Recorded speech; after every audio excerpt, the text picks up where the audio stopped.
you guys today. We had some technical difficulties that prevented us from starting on time. So I'm just quickly getting the link for our private members area so that we can post in there as well. So just bear with me while I get all of this set up real quick.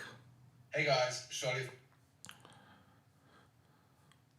All right, so tonight we are going to be answering some members' questions, and you guys are free to throw in some questions in the comments section or the question box below, depending on where you're watching from, and then we'll be able to answer any of those questions as well. All right, so if you can hear me and if you can see me, please go ahead and give us a thumbs up or let me know that you can hear us. I am just grabbing all of the links and then we'll be A4 away.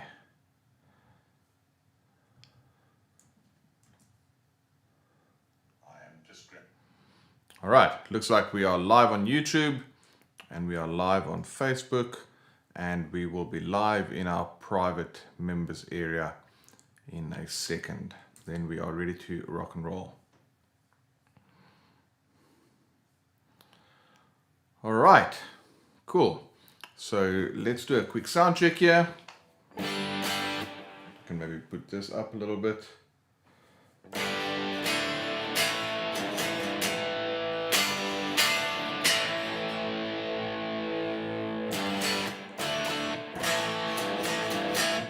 All right, and let's check our second angle. I think we'll be good to go then.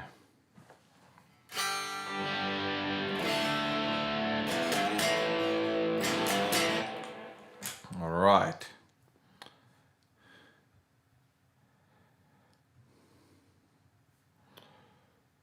Fantastic. All right, guys, so welcome to another live stream. So typically we do, it looks like I forgot to switch us on in the members area. So typically what we do is we do these live streams for our Worship Guitar Skills Academy coaching members, where I answer their questions and cover any of the content that we are releasing on the website, whatever the case may be. I'm just going to do a quick audio check here and cover any of the... All right, perfect. Looks like we are rolling. Let me open up the questions over here.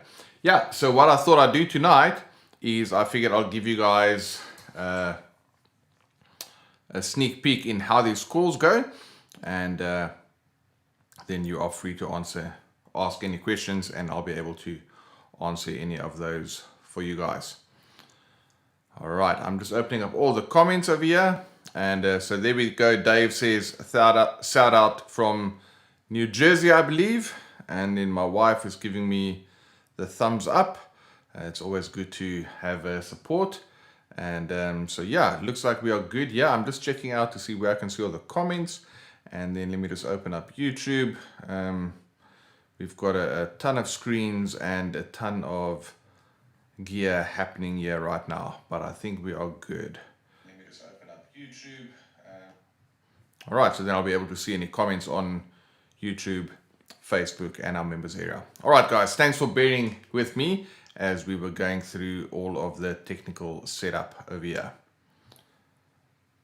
All right, cool. So tonight I've got a couple of questions that were pre-submitted by some of our students, and a couple of things I want to talk to you guys about. But two great questions came in from one of our members in Australia, Charles, and he was asking two very cool questions around finger picking, sorry, not finger picking, alternate picking, as well as string muting. So I want to talk a little bit around that, and I want to give you guys a cool exercise that you can use to really kind of ramp up your technique, right? And I want to talk about the importance, of technique, which is one of the essential things that you need to have down when it comes to developing your worship guitar skills.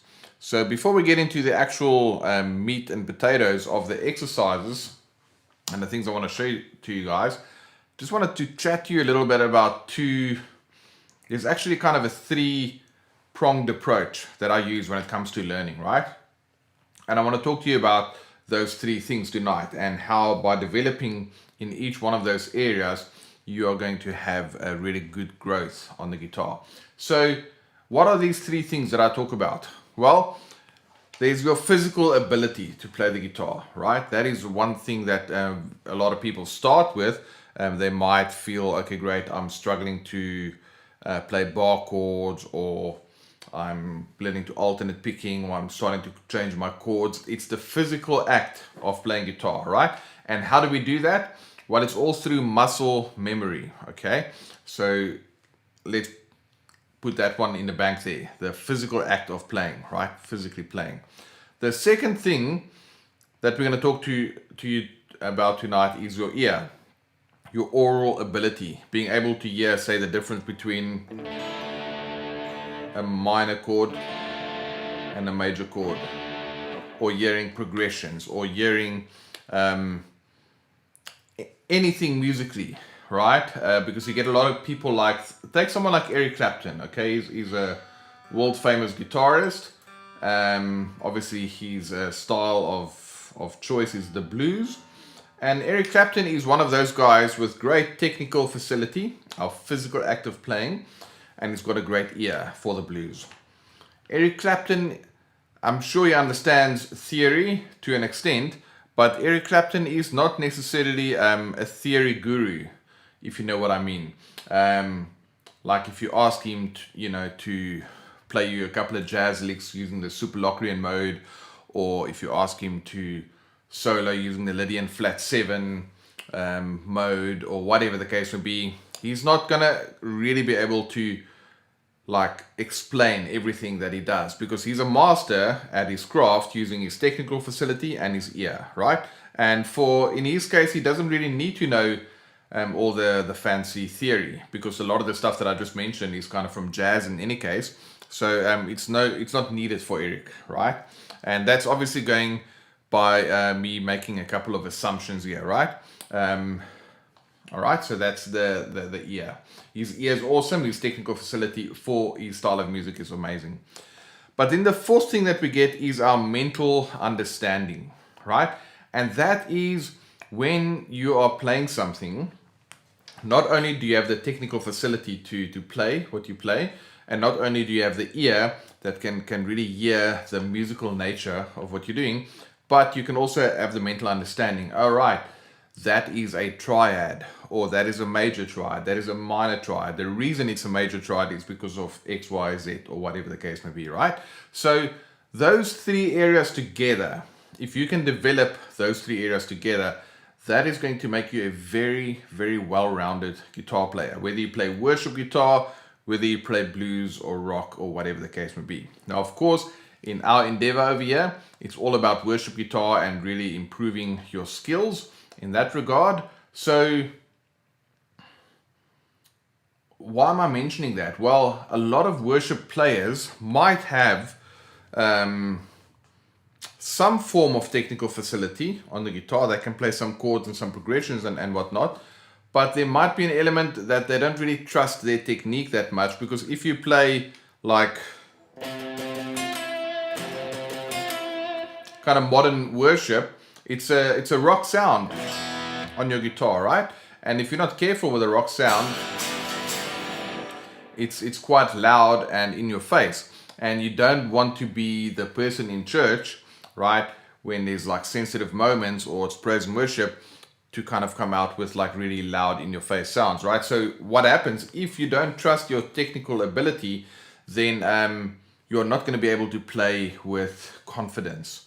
And playing with confidence is massive, right? So one thing that I didn't mention in that little equation right now is tone, because there's a couple of other things as well, but tone is a big thing for guitar players as well. But you know, one of the best things that you can do for your tone has nothing to do with an amp or pedal or guitar, but it's got to do with your fingers and the way that you actually play the guitar.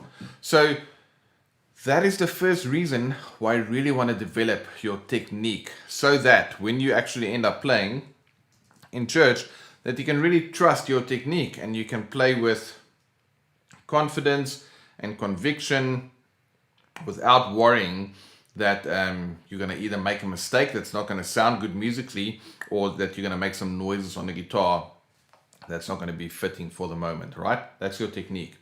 So some guitarists then might have technique up to a point, but it's kind of capping them from playing with total freedom.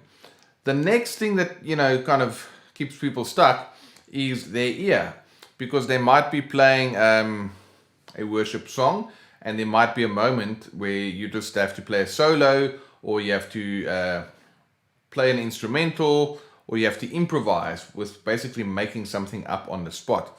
And because so many people don't really have the aural awareness when it comes to choosing what to play, that also keeps them stuck, right? So they might have great technique, but if you don't develop your ear, what you're going to play might be impressive from a technique point of view, but it's not necessarily going to be musical. And that is why developing your ear is so important.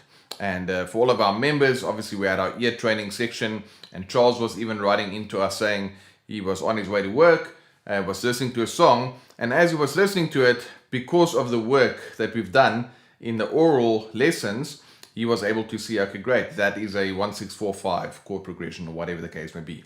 He was able to hear that, and because he also had the mental understanding of the natural numbering system, when we say 1-6-4-5, he was able to find that on the guitar. So I want to encourage you guys. I know a lot of people are struggling with practice sessions, how to put together a solid practice routine, and what should you work on, what shouldn't you work on, all those kind of things. But if you want to improve your playing as a guitar player, focus on these 3 areas. Learn some theory, so you have a mental understanding of why something works, all right? If you had to see it written out in the paper, it doesn't have to be like the black dots for traditional music, but you can actually understand why a triad is a triad, or why a 1-6-4-5 progression, the 6 has to be a minor chord, and the 1, the 4, and the 5 can be major chords. When you have this mental understanding, your ear can actually hear the difference, and you have the technique to back it up. Then you've got the full Monty right there. Now, of course, from there you can start adding to your technique, and you can start checking out tone and learn how to dial in your delays and do all of that other fun stuff, right? So that is a little bit of an introduction. So the reason I'm mentioning that is I want to show you guys a cool exercise. Something, in fact, it's 2 technique things that we are addressing tonight as a result of Charles's question. All right, so David is saying that you can see and hear us, and Chewy says, good to see you live again, great stuff. All right, so I'm just a little bit behind on some of the comments, but keep them coming, guys. Then I know that you guys are here, that you can hear me, and if you have any questions, you just pop them in the comments section. All right, so what I'm going to talk about now is a little bit, how can we say, it's a little bit, we're going to get a little bit in the weeds, just a tiny little bit, but let me switch to my second camera here, and I want to show you guys something. All right, so let's just move it a little bit here. Okay, cool. So alternate picking is when we go down, up, down, up, down, up. And that is one of the most common picking,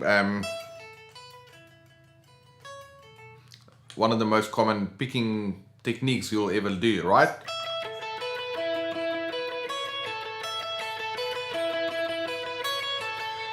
As you can see, that's alternate picking. Now, when you do alternate picking, it's obviously down, up, down, up, down, up, down, up, right? But we don't always play on one string. We have to pick between strings, right? Sometimes we even skip strings. But check this out. If I play a downstroke on the B string and an upstroke on the E string, it's outside picking, because I'm picking, think of between the E and the B string, that's the inside, okay? So I'm getting from, if I play between those 2, you can see with my pick, I'm in between the B and the E strings, right? So but when okay, so if I play down on the B, up on the E, I'm playing on the outside of the B string and the outside of the E string. However, if I play up on the B, then I'm picking on the inside of the B string and the inside of the E string versus on the outside. So why am I mentioning this to you? Well, if you try that, in fact, let me draw this for you as well, because then you can see the exact tabs in front of you. Okay, cool. So let me show you what I mean. Let's go to this for a second and we can add in this guitar over here. All right. See if I can just make it a little bit smaller and put it down over there. Okay, so here I've got tablature in front of me. So let's grab a pen here. Okay, that's fine. This will be my thick E string and that'll be my small E string, right? So what I've just played is I played 10 on the B string and I played fret 12 on the E string. And I played that with a downstroke. And I've played, well, let's do that as a downstroke, and I play that with an upstroke, right? So that means I'm playing on the outside, and I'll do that for you now, of the B string. That's the outside there and the outside of the E string when I pick that, okay? Alternatively, what we can play the exact same notes, but we can do an upstroke on the 10th fret of the B string and a downstroke on the 12th fret of the E string. Okay, and when I do that, the upstroke is going to happen on the inside of the B string and the inside of the E string, as opposed to the outside and the outside. So that's what I mean with these two approaches. And the left hand side here, we've got, okay, that's actually outside. That's outside picking, right? And you're going to see why this is important in a second, right? And on the left hand side here, we've got inside picking. Okay, so it might seem like, okay, cool, but what's the difference between all of this stuff? Well, if you play the down-up version, the outside version that I've just drawn there for you, in fact, let me put this guitar out the way a little bit. Okay, cool. If you play the down-up, the outside version, versus the inside version on the right hand side, which is up down, it just feels different. All right, it feels very different in terms of how you pick that, because that's the thing about your muscle memory. It just works on autopilot, okay, which is a good thing, because now you can actually you can play without having to worry about what you're actually playing, because it just goes on autopilot. So that's great. That's why we can play guitar and talk. You can play guitar and sing and doing all this kind of good stuff. But it can also work against you when you start getting too comfortable with certain techniques, right? Okay. So you want to really be cognizant, is the fancy word of that, right? And that's why if you practice things in different ways, then your technique is going to be more well-rounded. Let me give you an example. When you put on a pair of pants, right, there's normally one leg that's always going to go in first for most people, right? For me, that's the left leg goes in first and then the right leg. So tomorrow when you put on a pair of pants, start with the right leg first instead of the left leg. And then you're going to feel, it's going to feel quite awkward, because we are just used to doing it with the muscle memory of putting on a pair of pants. Now we also use muscle memory and motor skills to play guitar. And that is what an exercise like this does. It shows, it gets you to practice stuff that you wouldn't normally do. So Charles was asking the question, well, is it okay to start something on an upstroke, because then it makes the rest of the picking pattern or the picking easier, right? And my answer to Charles was, yeah, that's totally fine if you wanted to experiment with that and see whatever's going to work better for you, right? So the main thing is just you want to be able to play that you know, what's the word I'm looking for? Confidently and without, you know, worrying too much about making a mistake. So that's what I meant with the outside and the inside picking, right? So let me give you guys a cool exercise. It's a very simple exercise that you can do. And I'm just going to quickly erase the stuff that we've just done here now, so I can give you a cool exercise. And think of this versus as the left and right leg pants situation, right? Okay, so you want to get to a situation where you can do both as a guitar player, because you don't want to be able to only do certain things. Imagine if you could only change really nicely between G and D. G and D was always fast, but when you have to go from D to G the other way around, you struggled. That wouldn't be good enough as a guitar player, right? Because you have to be able to do all of the combinations. So let me draw this. Let's see if we do this on the 7th fret here. Okay, and let's put in the picking strokes. And I'll go to the iPad now and you can see the example I'm drawing for us. So as you can see here, we've got a 6-note pattern, right? And we might as well just kind of write it out as triplets. Okay. So let's just do this again. Bit of OCD here. I just want to get that note to work right. Okay, that's a triplet, and here we have another triplet. Okay, so if I play this exercise, right, and I'm going to start on, let's do this.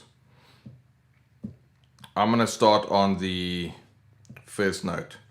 That's where you typically start, right? So I'm going to start on this note over here, okay? And then I'm going to play down, up, down, up, down, up, right?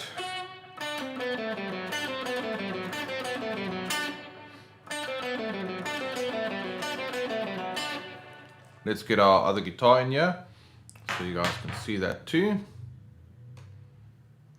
Okay, that's going to be tricky to find a space where it's not in the way. Let's just make it a bit smaller. You guys will be able to see what's going on there. Okay, so what I'm playing is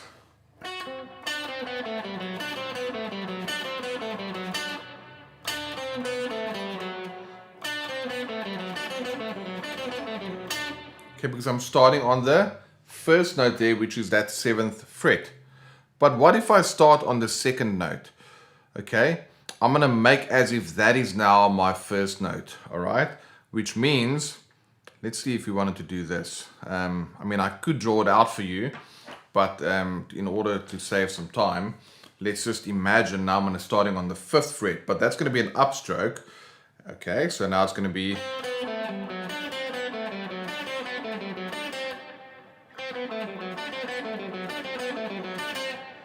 very different from starting on the 7th fret, which we had a moment ago. If I go slower, versus starting on the second note. And then, you've guessed it, I can now start on the third note. Okay, and if I start on the third note,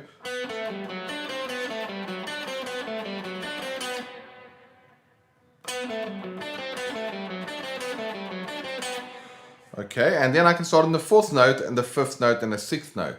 So there's essentially 6 different ways to play this pattern. Okay, so I am going to just remove this. I'll start on the 7th fret first. Play it 4 times, and then I start on the 5th fret, play that 4 times. Then I start on the 4th fret on the G string, play that 4 times. Then I start on the 7th fret on the D string, play that 4 times. Actually, let's do that again. You see, even me just playing that now, not paying attention, my hand wants to go back to the one it knows very well, but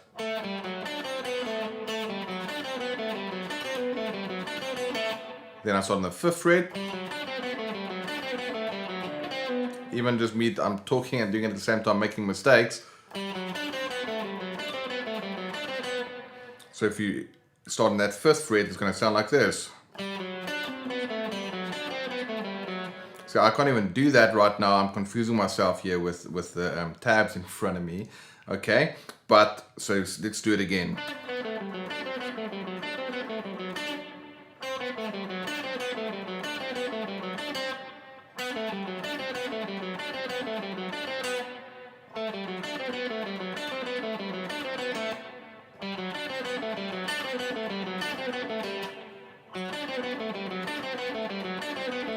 All right, there we go.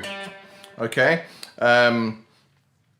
Multitasking and guitar playing doesn't work that well.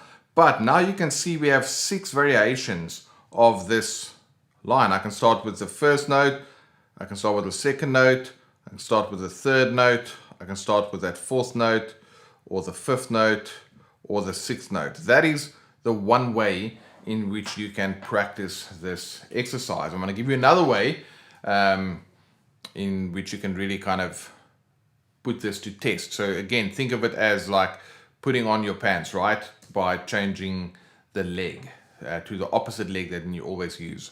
All right. So that's a pretty cool exercise. Let me know in the comment section if that makes sense to you. Joseph says always a valuable lesson. Thank you, Joseph. And David Torres says hi, hey. All right. Looks like I'm also not that great at reading when I'm multitasking, but it's all right. We're getting there, right? I'm just keeping an eye on all of the comments here real quick. So that's really the whole point of what I'm just doing for you guys right now, is just showing you a cool way in which you can practice your technique by switching things up a little bit. So Charles, in your case, to answer your question there, by doing what I've just shown you there, it actually it's just really going to make sure that your technique works well, in that regard. Now, what's the other way in which we can mix this up?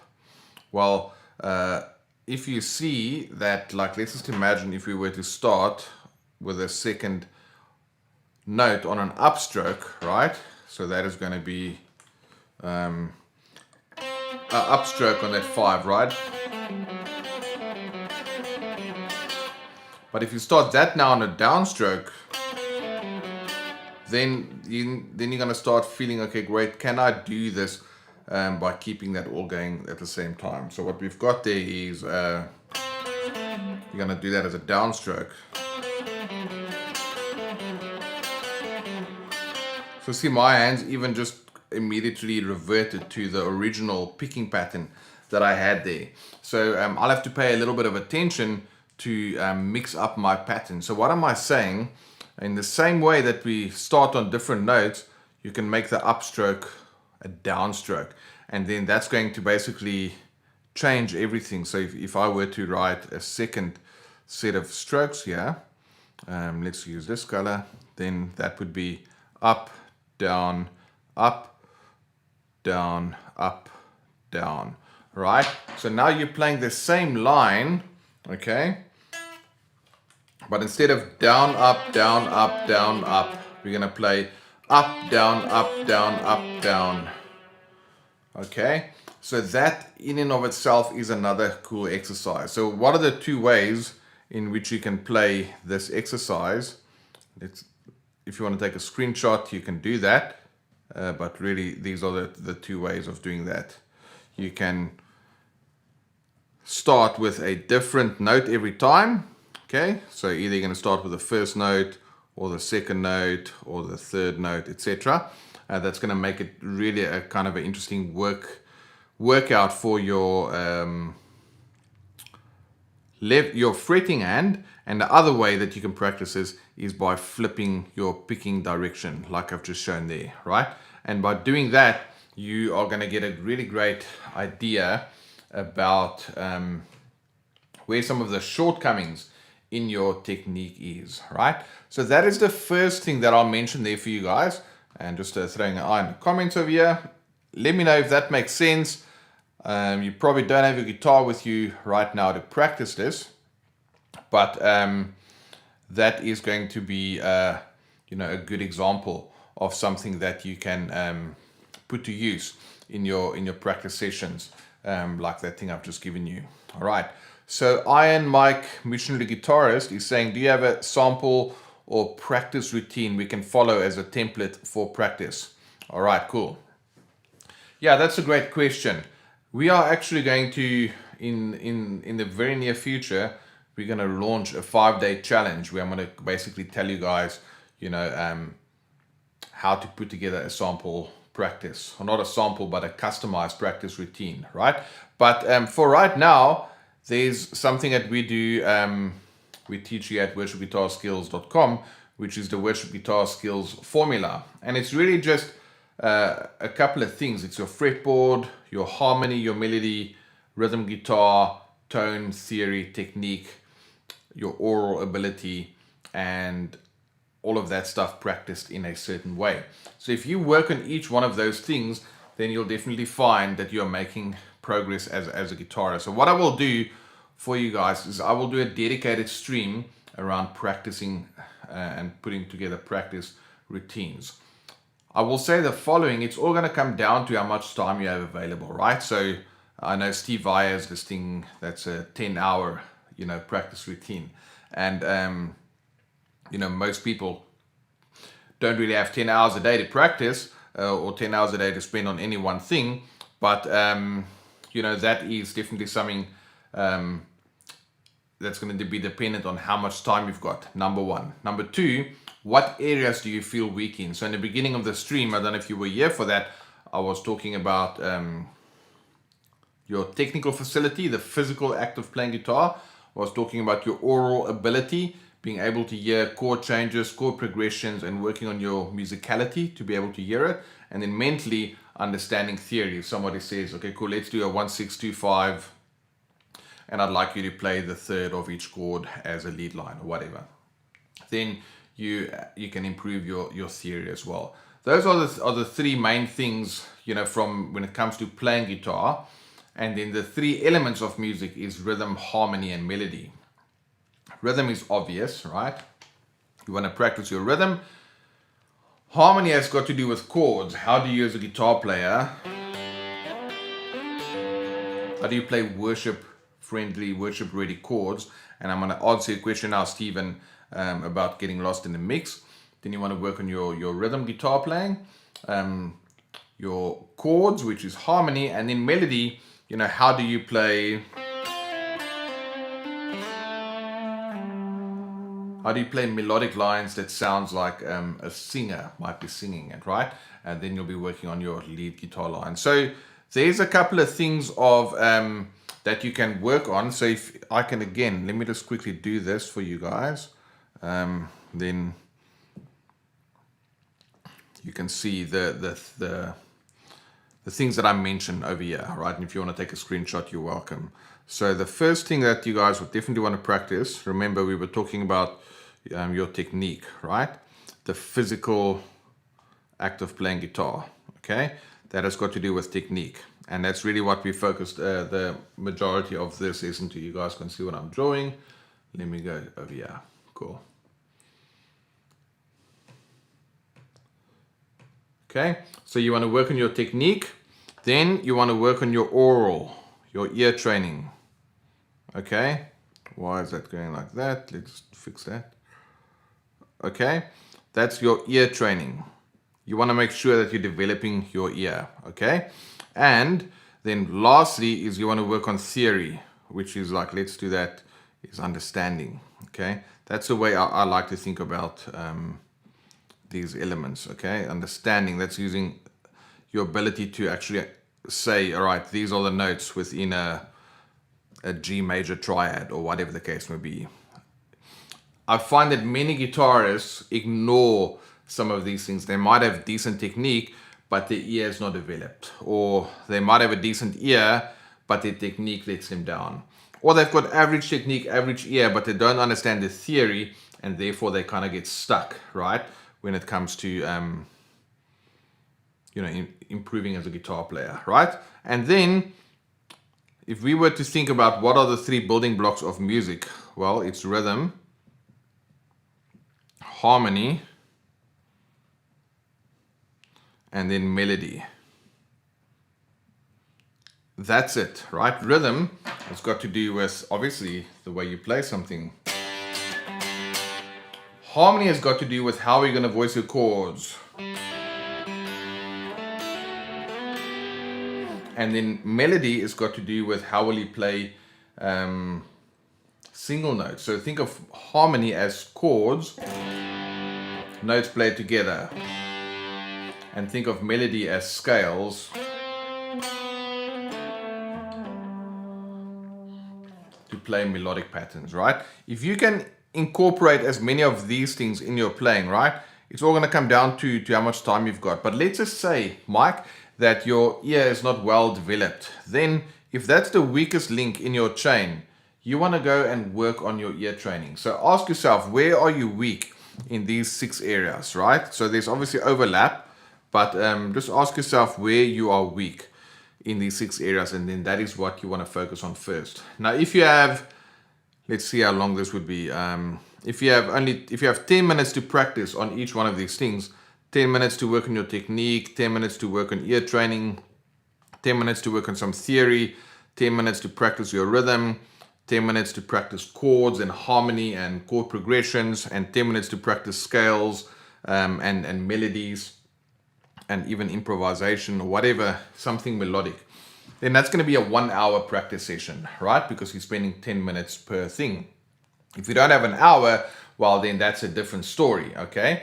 But that is the best advice I can give you, Mike. It really comes down to where you feel your weakest links are. And that's why we want to run a challenge, because then you guys can give me your questions. We can get you to do a little bit of an assessment to kind of measure, how well you perform on all these different elements, and then that's going to show you where you need to work on stuff. Because here's the other mistake that people make in their practice routines, is they play what they already know, okay, and then they get better at what they already know, and they don't improve on what they don't know. All right, so that is a little tip there that I can give you as it relates to practicing. Hopefully that's helpful. Let me know in the comments if that's the case. Chewy is saying he's curious about higher power chords live. He's seen people use it in praise and worship, and they have a pattern they use for 1, 4, 5, 6. All right, so let's see. Like if I have to play 1, 4, 5, 6 on low power chords, I'll play obviously. Let's go to the second angle here. Then I will play G, C, D, E minor, right? So, but that's low. So you were saying, okay, cool. Some people are doing it high. Let's have a look. If I take those same notes, let's just say G. If I do that as a G, C, D, E minor. Yeah, then you can do something like that. If you want to use strictly power chords, let's just say we go to a high G. That's a G, C, D, E. So then you can play, or you can play G, C, D, E. Yeah, let's do that. So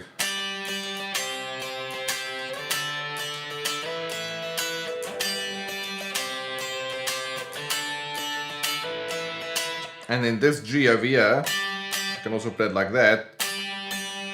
And then the C.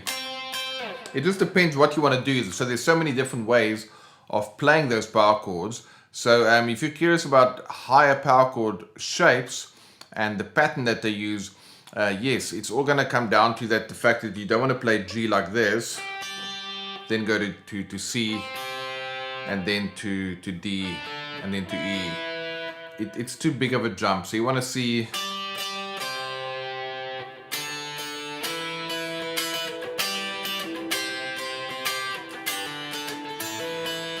In fact, we just did a whole session on this, on how to basically break up chord fragments. So that's what I would recommend, is like choose where are you going to play these chords.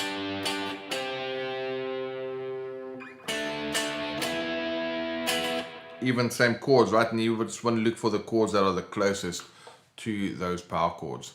So Chewy, hopefully that answers your question around that. And then Kevin, your question actually fits in with this, as you're saying, how do you tackle the issue of getting lost in the mix behind the keyboard? Well, that's a great question, because in some instances the guitar and the keyboard and piano for that matter, we have a very similar range, okay? So the way that I would recommend you get through that is like if the keys are playing something like,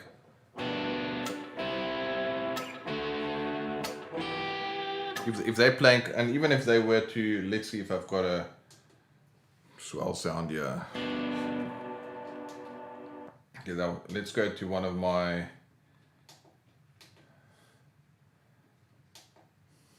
okay, so keys would normally do this.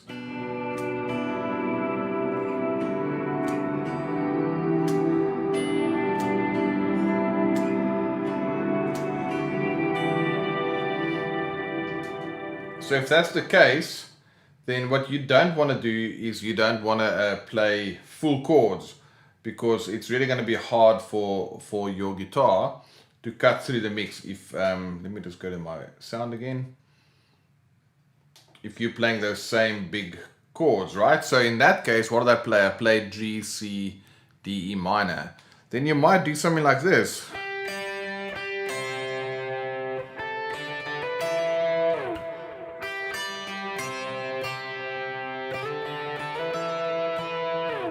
You might want to go higher, or even if you just go like octave, so G,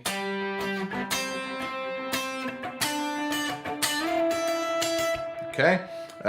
Just listen to what the keys are doing and try and get into a different range of the guitar, because I can play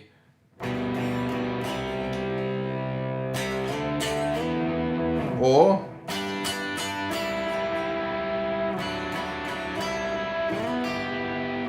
I can go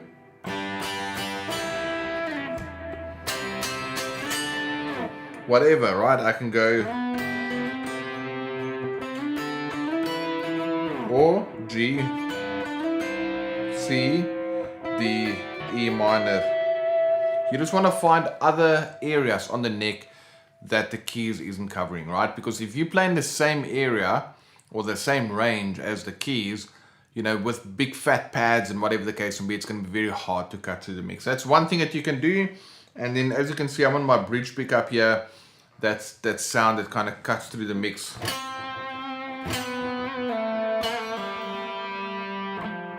That really helps, okay? And then the final thing is, like, if it's good to, if you play in a band with another electric guitar player, or if you play in a band with another keyboard player, discuss your parts and kind of see where are they going to play, what voicings are they going to use, and what voicings can you use, to add to that part. So this is where your ear comes in again, guys. So in our worship team, and I'm sure it's the same for you guys, it's not a worship team that's made up of professional musicians all around. I used to play in churches where that was the case, but for most churches that's not the case. So it's really important for you to kind of develop your ear so that you can hear, okay, great, the keyboard player is now playing that line, so I'm going to get out of that range and I'm going to go higher up the guitar, or I'm going to go lower. That's where, again, remember what we said here with, and I'll just show it for us on the screen again, when we were talking about developing your ear, right? Because that's going to tell you, okay, great, now I can hear what's happening, and I've worked on my harmony, so I know what chords I can play, right? That will work with that keyboard player. So there's a couple of tips for you. Hopefully that's helpful, Kevin, around the keyboard playing. All right, and then let's just have a look here real quick. All right, Mr. A.L. Sanchez saying, glad to be here as he had to make a quick trip during technical difficulties. Okay, I'm glad that the timing worked out, and you notice that it even sounds different. Yes, we're making some changes and all that kind of stuff, and you're saying great advice. So I'm happy to hear helps in, and Kevin is saying thanks for the tips. That's awesome. I'm super happy to hear that. And then my next question here, I'm probably going to mispronounce your name here, but it's Dionsi Carti or Carti. Sorry if I mispronounce your name, but you're asking how do you palm mute using gain, and how do I set my gain? Okay, great. Very cool questions. Gain is a very interesting thing, right? So for those, well, I'm sure all of us know what gain is, right? Over here I've got a sound with a lot of gain.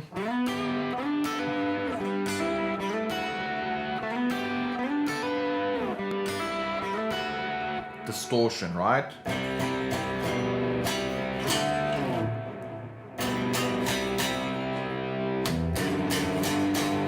Okay, but if I go to a clean sound, like this, it's got less gain on there, right?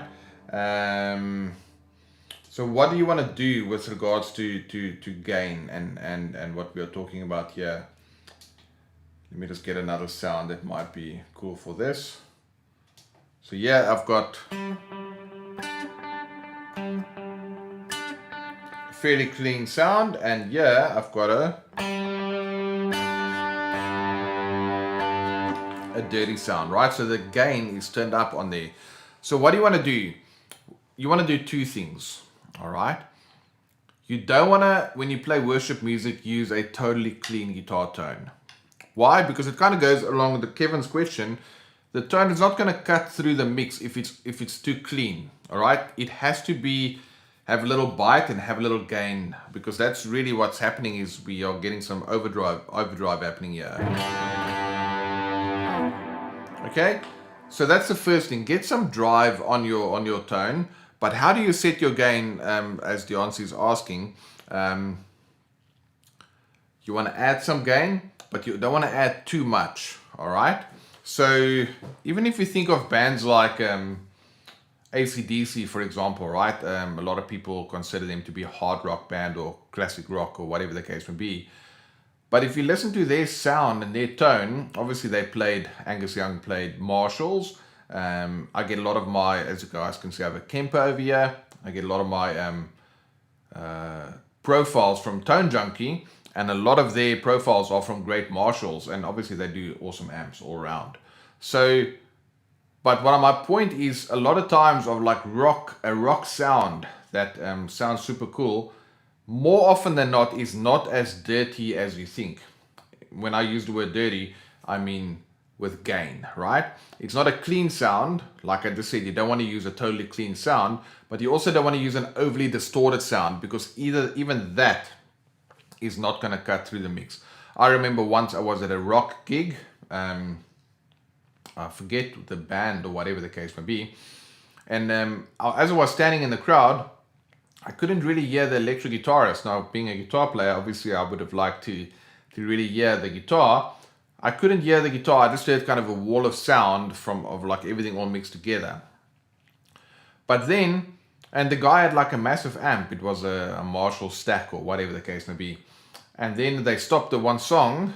And as guitarists do, you know, like we really shouldn't, but we just do. Between a song, you might just give a gang gang like that, a power chord or whatever.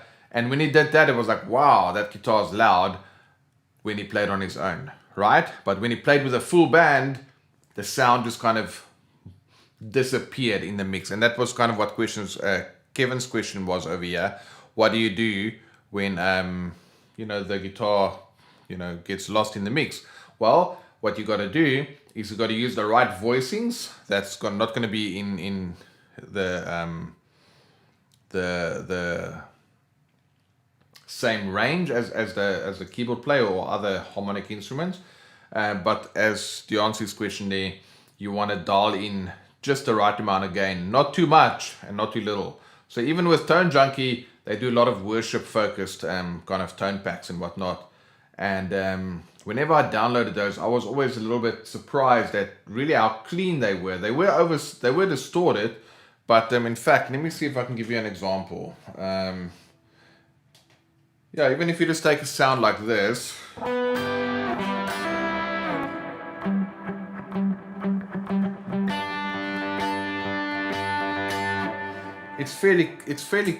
It's obviously overdriven, but it's not anything like this.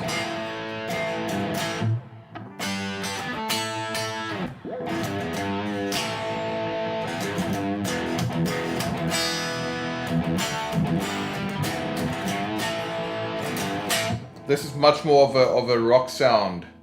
Okay, cool. So I won't fiddle around with that too much, but in rock, your sound is going to be way more distorted than you kind of have in modern worship, right? So that is what I would go for, a moderate approach there, right? When it comes to your gain, not too much, not too little. All right, kind of like salt in a dish, okay? And then how do I palm mute using gain? Well, it's just...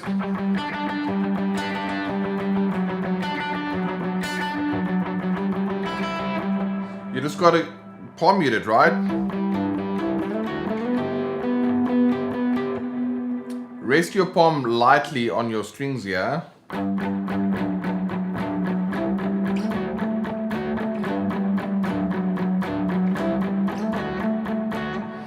And don't press too hard, and just also don't have a lot of that happening, because if you've got a dirty tone, that's not really gonna fit very well in the mix there.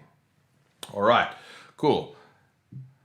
Kevin says thanks for the tips, and his question there is next question: what do you like to play when you're playing a classic hymn like "How Great Thou Art"? Okay, another great question. I love the hymns, right? There's just something about a great hymn like "How Great Thou Art." Do yourself a favor and do a search on YouTube for Vince Gill playing "How Great Thou Art." He does it with a country singer, I think Kerry Underwood, I forget. But in any case, he does "How Great Thou Art." I think he does it on his own as well. And that tone, if I remember correctly, is going to have some drive as well. And when I play that song, I will also have something that has a little bit of drive. Just that's kind of my signature sound. I don't really do the 100% clean tone. But if I was hired for a gig where I had to do that, and I had to play all the major sevens and minor sevens and minor seven flat fives and jazzy voicings like those hymns have, then you can dial up a clean tone. And let's see if I got something. So even there's a bit of drive there.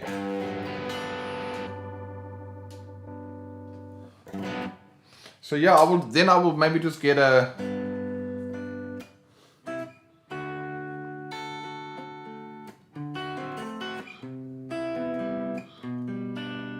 It just depends on what you're doing, right?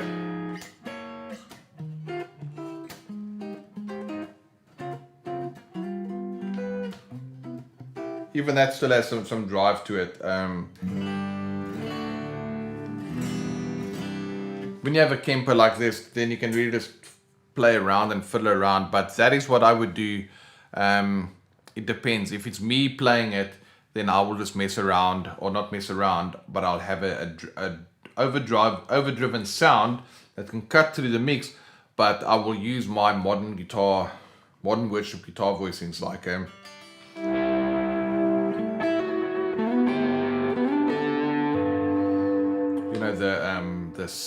the 4/2 type voicings that we teach here on the channel. I can do another video, Kevin, around that if I have to approach some classic hymns and how I would do that. But it's going to come down to taste, and also what's expected of you as a guitar player, right?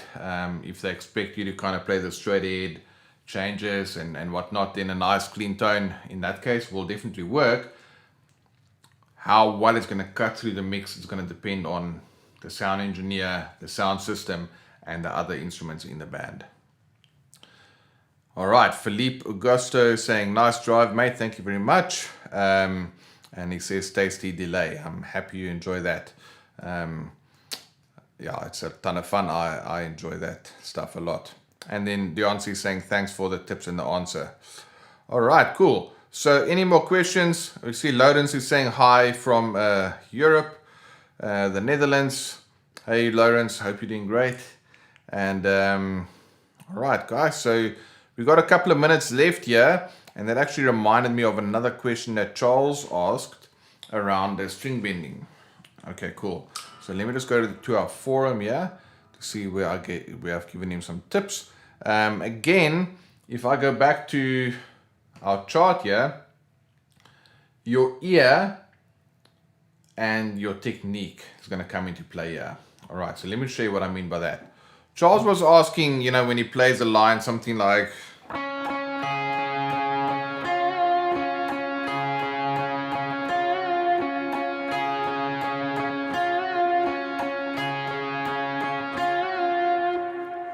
that is how I will play that line, Charles. I will definitely do a down bend, because to bend up, you can do that, nothing wrong with it, but just that's what I would do. And because I have so much delay on the sound, in fact, let's see if we have another sound here.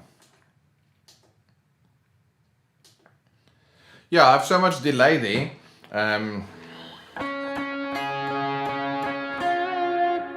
I can do that, and I wouldn't want to leave all the notes ringing.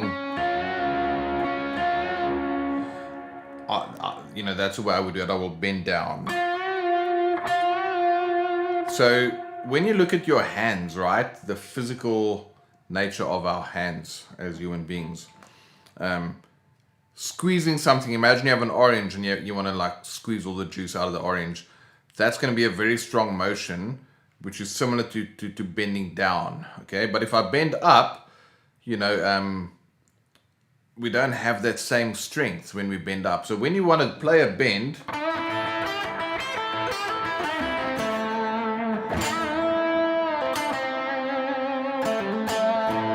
then you want to get your fingers behind that note to assist the bend. So what that does is two things. These two fingers behind the note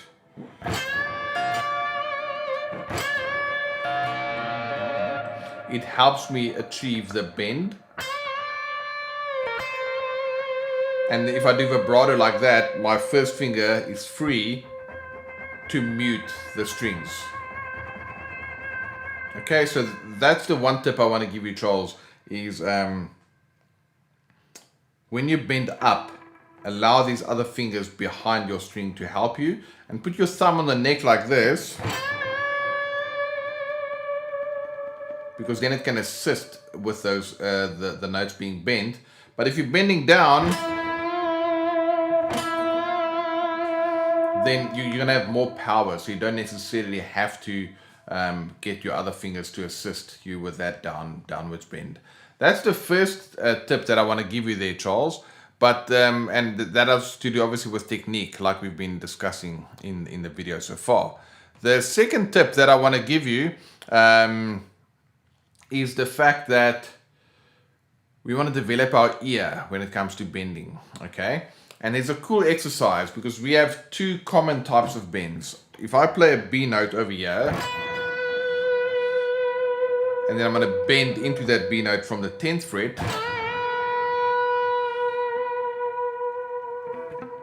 then that's a tone, a whole step. I'm bending 2 frets. But I can also bend into the B from the B flat.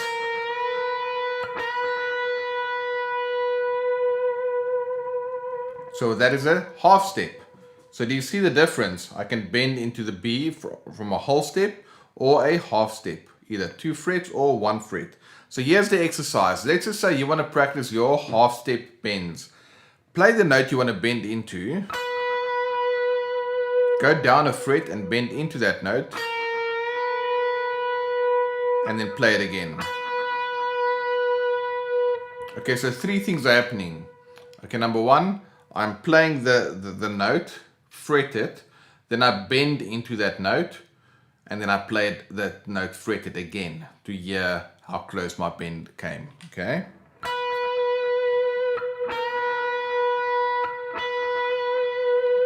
Okay, and if you're happy with that, you go down a fret. If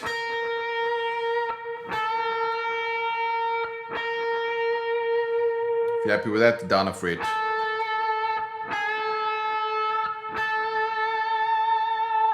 And you can practice that going all the way down the neck, because if I have to play this E over here and then bending to the E, because I'm further down on the string, I'm going to have to bend a little bit more. So that's going to teach you to bend on different strings on different places on the neck to get the tuning just right. So what are those steps again? Well, let's review them real quick. You're going to play the note that you want to bend into so you know what it sounds like. Then you're going to bend into the note. Then you play that picked note again. And you want to make sure that all three of those notes sound as close as possible. That's what you'll start doing when you play half step bends, right? Then you can do whole step bends.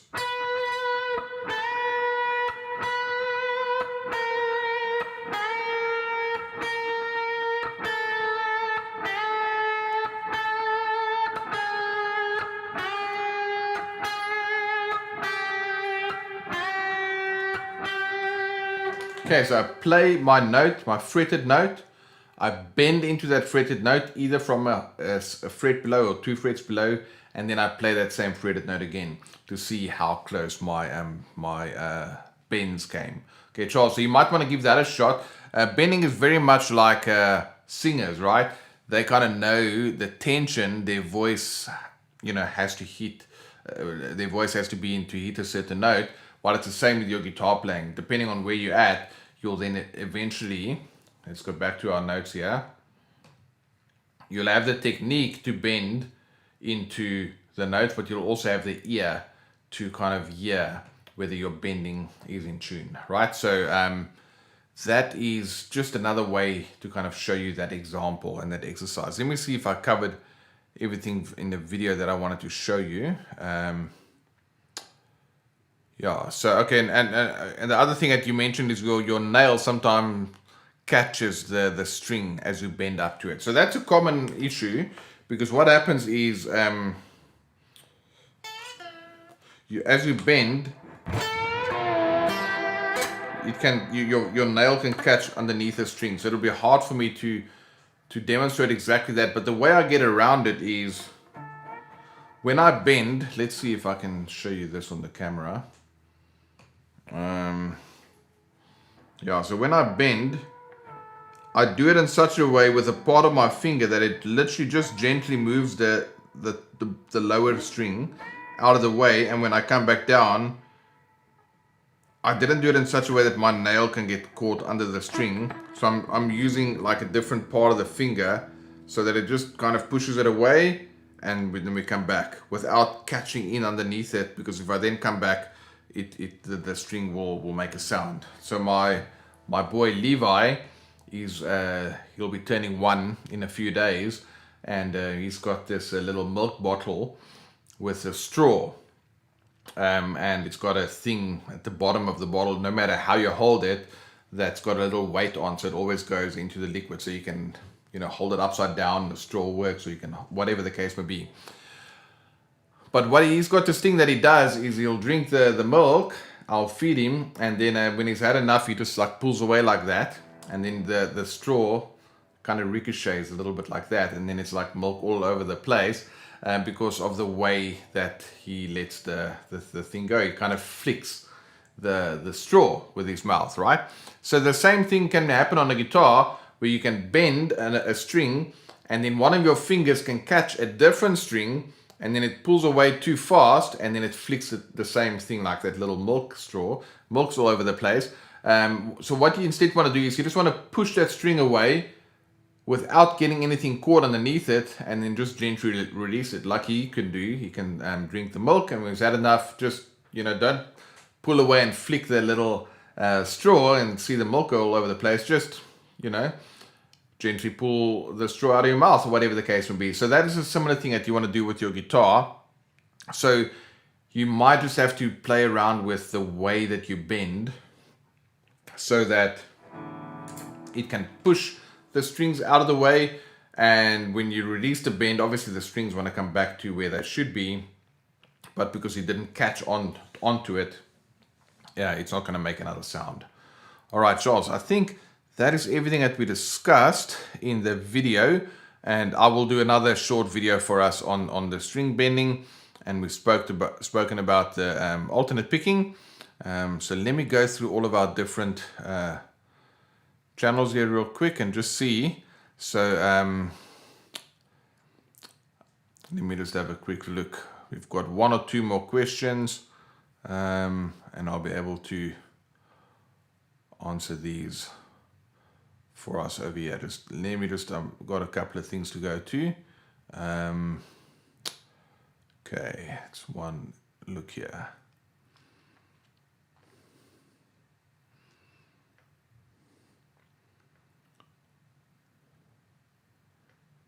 Okay, cool.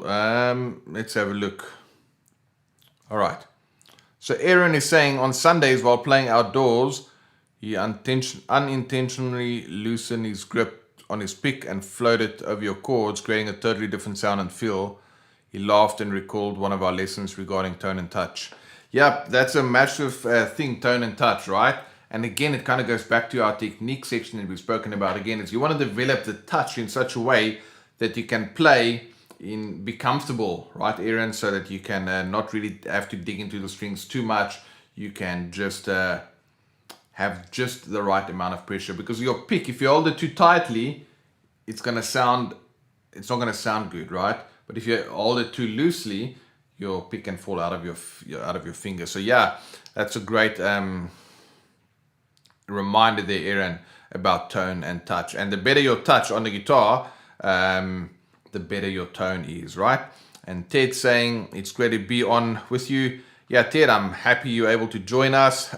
Catch the replay if you were able to join us a little bit later. It's super cool, hanging out with all of you guys. So Deoncy is saying, thanks for the tips and the answer. I love your sound. Philippe Gusto is from Brazil.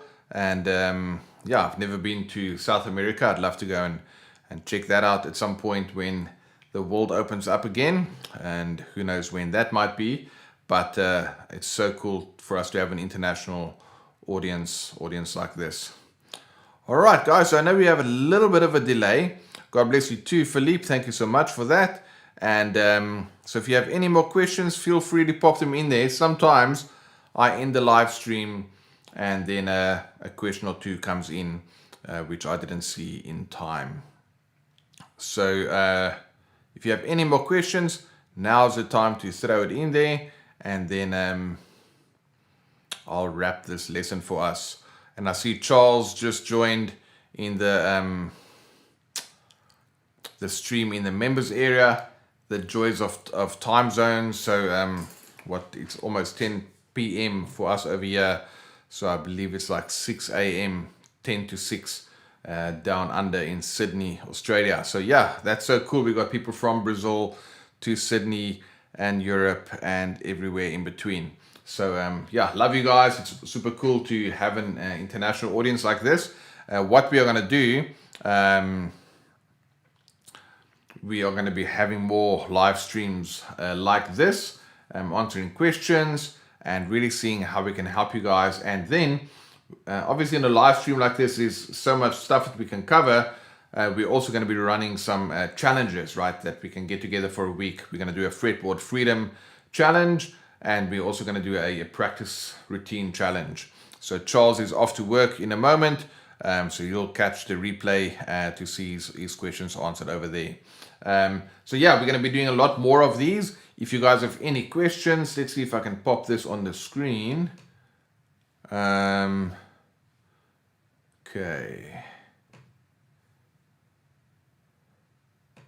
There we go. That's our email address at worshipguitarskills.com. So if you have any questions, just shoot us an email at support@worshipguitarskills.com, and then we can address those questions for you guys on a future live stream and future lessons. And Aaron is asking, if he buys a Kemper, how does one hear the playback? All right, another great question. So right now, the way that I'm hearing it is I've got, in fact, I should be able to show you. Well, you guys can see it over here, right? This is the Kemper, and I've got two speakers over here. So, but obviously you don't want to go to a gig with these speakers. This is just here, my little home studio. But when I play at church, the Kemper goes directly into the PA system in the same way they mic the mics, and then we've got a in-ear system at the church. So I have some in-ear monitors. I think it's Shure 112s, or I forget the name of the in-ears, but that's how I'm hearing the playback on the Kemper. That's one option. All right, if you have an in-ear monitoring system at your church. If you have normal monitors, the sound guy can also, give you your sound through a normal monitor. And that's the beauty of a Kemper, is the fact that normally if you just plug a guitar or an amp straight into the system and then go through the monitors, it doesn't sound that great. But through a Kemper, you can go through, it'll sound great through any kind of monitor, right? Obviously, the better the monitor, the better the sound. But that's the second way in which you can hear it, is you can use the on-stage monitoring system. And then there's a third and final way as well. If you buy a powered Kemper, then you can buy, I think they've got a Kemper cabinet now as well. Then you can buy an actual speaker specifically made for the Kemper, or you get some monitors like that, like a full range flat response or whatever they call them. So yeah, there's a couple of ways in which you can hear that. And like I said in one of my other videos, is I've got a nice Fender valve amp and a little Black Star and a cool Marshall JTM 30. So really cool valve amps, and I had all the cool pedals, the Strymons and the JHS pedals, and the exotic pedals and whatever the case may be. But since I got my Kemper, I got rid of all those, and now I just go to church with my guitar and my Kemper and my floorboard, which is a controller for the Kemper. So hopefully that answers your question there, Aaron. We saw Lionel hopped on there for a second, and Ted is using the Helix Line 6. Yeah, I definitely want to check out the Helix Line 6 at some point. I used the Helix Line 6, well, not the Line 6, but I used Line 6 gear when it first came out, in 2000. Around there was when the first pod, the little bean, Line 6 came out, and it had a Pod Pro and a Pod XT Live, and I think I even have a Pod X3 in the house here somewhere. So the Line 6 stuff, definitely great, and I've only heard good things. Well, I've heard a lot of good things about the Line 6 Helix. So hopefully I'll pick up one of those at some point, and we can do some tutorials about that. And then Kevin Stevenson saying, very exciting about all the challenges and the live videos we're going to learn. And yeah, so I want to thank you guys all for showing up. We had a truly international audience. So super thankful that we can get to use technology at a time like this to, help and serve you guys to improve your worship guitar skills, so you can really elevate the worship experience at your local church, which is really about, facilitating and creating moments where people can encounter God. And how awesome is it that while we are doing that, we also get to encounter God in a very different way, that, using our skills and abilities and our love for music to really turn that into an act of worship, right? So it's super cool that I get to help you guys with this. So along those lines, if you have any questions, please shoot us an email at support@worshipguitarskills.com. And then, like I said, we're going to be doing a lot more of these live streams, which will be on our YouTube channel, our Facebook group, as well as our Facebook page. And then we've also got a special stream for our members in our Worship Guitar Skills Academy. All right, Aaron is saying thanks for the input. And I think that's about it for our time here tonight. We went a little bit over time. We started a little bit late because of some technical difficulties here, but we're off to the races now, and everything is set up so that we can rock and roll with our future lessons. I'm just having one last look over here. I think we covered all the questions, and then I look forward to hearing from you guys. Email us at support@worshipguitarskills.com, and then we'll be able to address any of your questions in the upcoming lessons. All right, guys, have an awesome week. stay safe. Put in the time with the instrument. It definitely pays off.